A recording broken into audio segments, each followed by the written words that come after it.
We certainly view him as a public safety risk to the city of San Francisco, certainly to the speaker as time goes forward.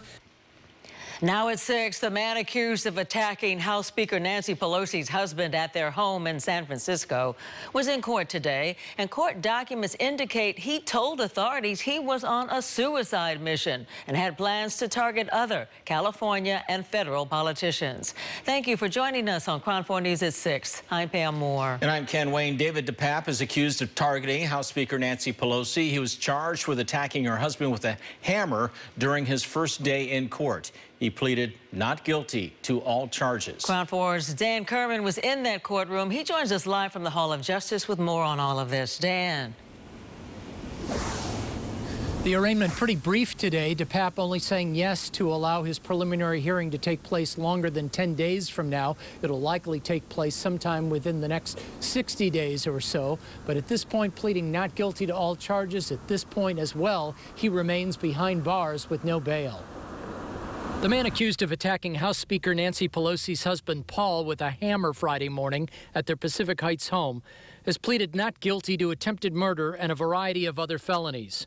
Wearing a jailhouse orange jumpsuit and with his right arm in a sling due to a dislocated shoulder, David DePape said little during his arraignment. The judge also granted the prosecution's request to hold DePape behind bars with no bail. Absolutely, I consider him to be dangerous. Not only is this someone who engaged in a pre-planned attack on the speaker in her home, but someone who was willing to enact violence that was politically motivated. In a court filing to keep the defendant behind bars, prosecutors said DePape had plans to target other California and federal politicians.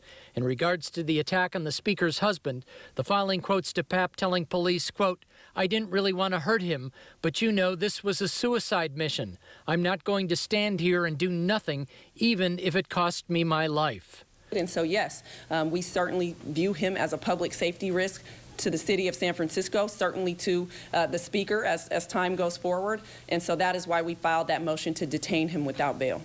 The judge also granted a protective order preventing DePape from getting near Paul or Nancy Pelosi should he be released. It also prevents him from contacting them over the phone or electronically and prevents him from going near their home in Pacific Heights. Following the hearing, DePape's public defender said he had little to say about the case because he's only met with his client once and has yet to see the police reports. Still, he says he plans a vigorous defense. We're going to be doing a comprehensive investigation of what happened. We're going to be looking into Mr. DePape, his mental state, and I'm not going to talk any further of that until I have more information in order to speak accurately and correctly. His public defender also indicated he was going to look how misinformation impacted his client and how that might impact the case. Now, DePape is due back in court on Friday, at which time they will set a date for his preliminary hearing, which likely will take place sometime before January 4th. Live at the Hall of Justice in San Francisco, Dan Kerman, KRON 4 News.